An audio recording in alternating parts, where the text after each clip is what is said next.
السلام عليكم الاصدقاء ومرحبا بكم في هذا الفيديو جديد.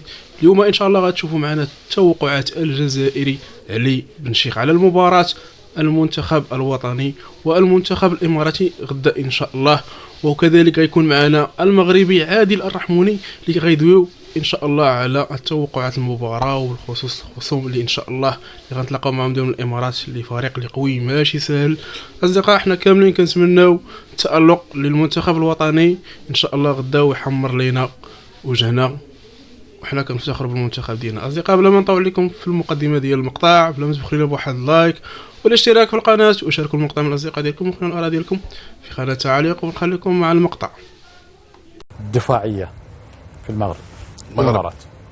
المغرب حقيقة عنده دفاع قوي، يدافع كما يلزم الحال، لأن بين الوسط الميدان والدفاع متقاربين، دونك يعاونوهم في الدفاع للمدافعين.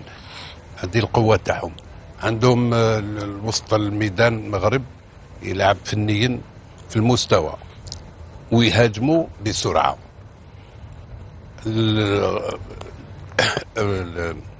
الامارات نفس اللعب فنيات كذا، ولكن ما يسرعوش فيت كما يقولوا، يروحوا بالعقل كما يديروا البرازيليين، بالعقل ومن بعد باش يهاجموا. انا نظن المقابله هذه راح نشوفوا مقابله في المستوى العالي، ولكن كاينه حاجه واحده اللي حبيت نذكرها. هما شفنا المدرب تاع المغرب في التغييرات وفي التكتيك في المستوى، ولكن شفنا قالنا المدرب تاع الامارات قالنا تكتيكيا وفي التغييرات في المستوى. لماذا نتكلم على الامارات؟ لان شفت المقابله الجزائر والامارات، المدرب تاع الامارات عرف وراهم اللاعبين الجزائري اللي ينجموا يديروا له الخطر، اللي هو براهيمي وبولبينا. حط لهم اللاعبين تاعهم دي دافعين ولعبوا معاهم بخشونه باش ما يخليوش براهيمي يتحرك كاع كيما يدير ما نجمش.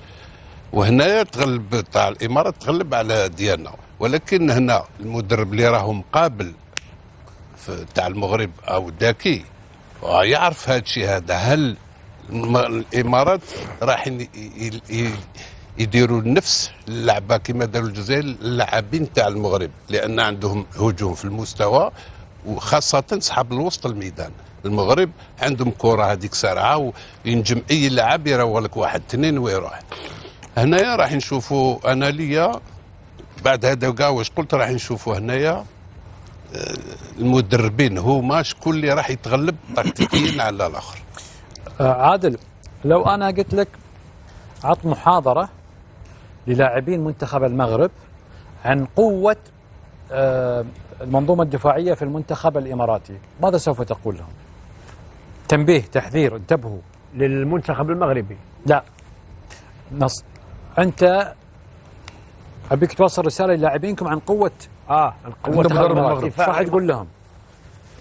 اولا انا شفت المنتخب الاماراتي عنده قوه دفاعيه صلبه، رغم انه في المباريات الاولى انهزم امام الاردن ب 2-1 وتعادل مع مصر 1-1، ولكن انفجر هجومه في المباراه الثالثه امام الكويت 3-1، وأكد ذلك أمام الجزائر، لأنها كانت مباراة قوية تكتيكيا. وبالتالي ما يمتاز به المنتخب الإماراتي على المستوى الدفاعي فهو نشيط جدا، ورغم أنه استقبل عدد من الأهداف، ولكن رغم ذلك يبقى صلابة دفاعية. إلى قلنا اللاعبين، ربما في المؤتمر الصحفي اليوم الذي حضرته كان هناك مقارنة بين المدربين. لاحظ يعني جل الصحفيين ناقشنا، يعني لا صحفيين إماراتيين ولا صحفيين مغاربة ناقشنا، لاحظنا في وجه المدرب الروماني كوزمين على أنه متخوف من حاجة واحدة، وهي أن المغرب أولا استفاد 4 أيام راحة، المنتخب الاماراتي فقط 3 ايام. لا خليك من الراحات. كلمني، انا قلت لك كلامي واضح. اذا بتنصح لاعبينكم عن المنافس غدا شو راح تقول لهم؟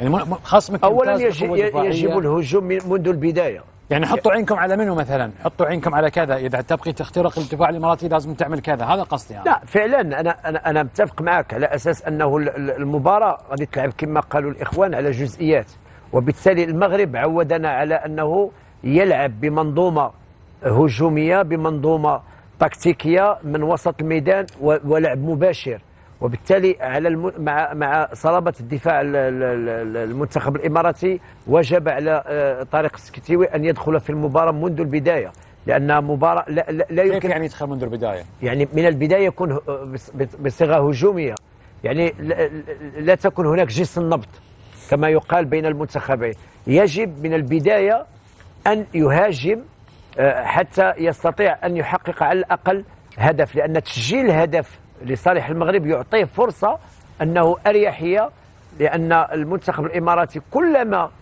كان هناك تعادل او انتهى الشوط الاول بالتعادل تصعب المباراه على المنتخبين وبالاخص على المغرب، لان المغرب يحبذ ان يسجل مبكرا لكي يتحكم في مجريات المباراه، وبالتالي انا انصح اللاعبين انهم منذ البدايه يشنون ضغطا على الدفاعات الاماراتيه. ما تخاف من عمليه اذا كان المنتخب هو خلاص انا بمشي مع على جواد بس دقيقه. الان انت لما تطالب لاعبين المنتخب المغربي بالضغط على المنتخب الاماراتي والهجوم بدايه المباراه، ما عندك خوف او توتر او قلق من اللاعب الاماراتي كايو او برونو؟ وهذا هو تعاون بينهم كبير، تفاهم وانسجام واضح يعني. فعلا يعني اندفاعك قد يعمل لك مشكله كبيره، قد يكون هو الهدف عليك. نعم فعلا انا قلت انه استكمالا للتحليل على انه يشن هجوم من بدايه لكي يجعل المنتخب الاماراتي يتراجع، لان كلما خنقت كما كان ضد المنتخب السوري استطاع المغرب أن يجعل البلوك با عند الفريق السوري لأنه لا استطاع أنه يتهجم. ثانيا يجب كذلك الاحتياط من الهجمات المرتدة للمنتخب الإماراتي الذي يتقن الهجمات المرتدة، لأنه إذا هاجمت بقوة حذاري من الحملات المضادة للمنتخب الإماراتي، لأنه عنده لاعبين ممكن يخلقوا الفارق في الهجمات، لأنه ممكن أن تترك المساحات في الظهر وبالتالي يستفيد منها المنتخب الاماراتي. زميلك مايد يتساءل يقول اوكي لو بدا المنتخب المغربي مهاجما، من اين الهجوم سيكون؟ هل عن طريق لعب الاطراف؟ هل هو من العمق؟ هل هو اسقاط الكره خلف المدافعين؟ من الاطراف، لان قوه المنتخب المغربي لاحظنا لا سواء على المنتخب السعودي ولا على المنتخب السوري كانت دائما من الاطراف، لان عندنا لاعبين يجيدون المراوغات من الطرفين، وبالتالي كما قلت لك لان إراحة 4 أيام و3 أيام، وكذلك لا ننسى أن المنتخب الإماراتي لعب 120 دقيقة في مباراة قوية. نعم. هل سيحتفظ على المخزون البدني للإمارات لكي تجاري المنتخب المغربي الذي فاز في 90 دقيقة؟ طيب أحمد سعيد، أنت نفس الشيء، يعني هو يقول لك أنا أطالب لاعبين المغرب بأن يبتدون اللعب المباراة هجوميا ويتفق أنه هو يلعب على الأطراف. أنت شو تطالب في لاعبين المنتخب الإماراتي؟ وين نقاط الضعف اللي انت ممكن تستغلها في المغرب يعني بكره؟ في المغرب خالد، المغرب شوف نقاط الضعف عندهم مشكله طبعا في نهايه في الشوط الثاني يبدا الرتم ينزل. نقطه ايجابيه في تقريبا عندهم 4 لاعبين خالد موجودين عندنا في الدوري، احنا تعودنا عنهم، واحد منهم سفيان بوفتيني اللي هو المدافع قلب الدفاع، اتصور كل اللعيبه حتى في لعيبه لعبوا معاه في اكثر من موسم عارفين ستايله، طارق السودالي، البركاوي، وليد ازارو، خاصه على خط الدفاع. انا كخط دفاعي انا عارف المهاجمين عدل اللي هم وليد ازارو، طارق السودالي. اسمح لي بس ثاني انا اسف على المقاطعه لاني قاعد اشوف الان وصول باريس سان جيرمان الى مطار حمد الدولي في هذه اللحظات او الى الدوحه لملاقاه نادي فلامينغو في نهائي بطوله الانتركونتيننتال تاريخ 17 ديسمبر. تفضل ارجع لك، تفضل. اوكي قلت تعرف لاعبين تعرف مدافعين؟ عارف لاعبين بس خالد الله يخليك انا بس اريد اعطي بيتين شعر الحين حق المنتخب الاماراتي، حق المنتخب الاماراتي. اوكي حاضر، ارجع لي خل الريال حتى حق منتخب يلا تفضل. اقول فيها طبعا من المتنبي شاعرنا الكبير، انا الذي نظر الاعمى الى ادبي، وبوجه حق عادل واسمعت كلماتي من به صمموا. هاي حق بكره. انامل من جفوني عن شوادرها ويسهر الخلق جرها ويختصم، وجاهل مده في جهله ضحكي حتى اتته يد فراسه وفم. اذا رايت نيوب الليث بارزه فلا تظن ان الليث يبتسم. حلو.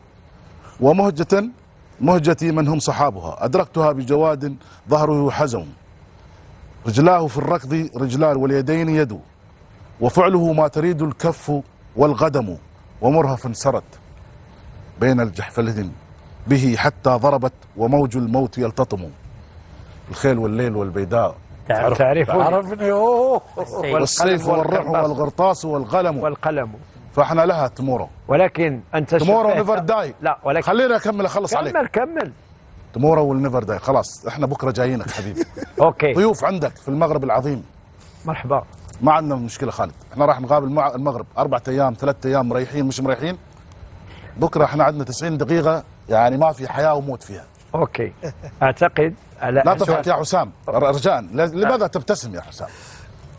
والله القصيدة فما بس بالعربي. هي الكلمة شواردها وليس ها؟ شواردهم. شواردها شوية وصلت. فيها تعرف. العربية شوية شواردها. هذا الشعر الحين المتنبي. اتصل. شكرا. شوارد. متنبي طيب، شعر المتنبي. لكن جملة أن ترى الأسد يكشر عن أنيابه أنه يبتسم، فأعتقد أن الأسد هو المغرب لأنه أسود الأطلس. لا وهذا أسد. ثانيا أنا أقول لك شيء.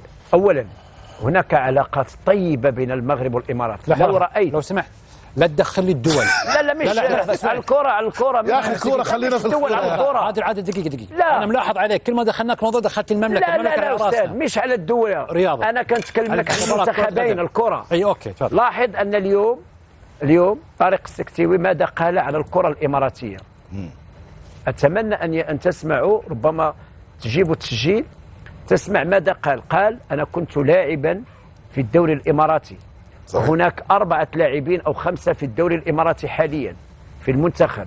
وقال كذلك أنا أعشق كرة القدم الإماراتية التي أعطت الشيء الكثير للكرة الخليجية وللكرة العربية، وأحترم كرة القدم الإماراتية.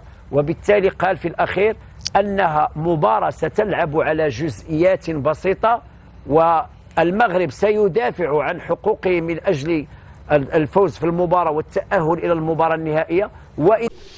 اصدقاء نكون هنا وصلنا حتى النهايه ديال الفيديو. ولا عجبك المقطع لا ما تبخل لنا بواحد لايك والاشتراك في القناه وشارك المقطع مع الاصدقاء ديالك وخلنا الاراء ديالك في خانه تعليق حتى نشوفوا ان شاء الله في شي حلقه جديده.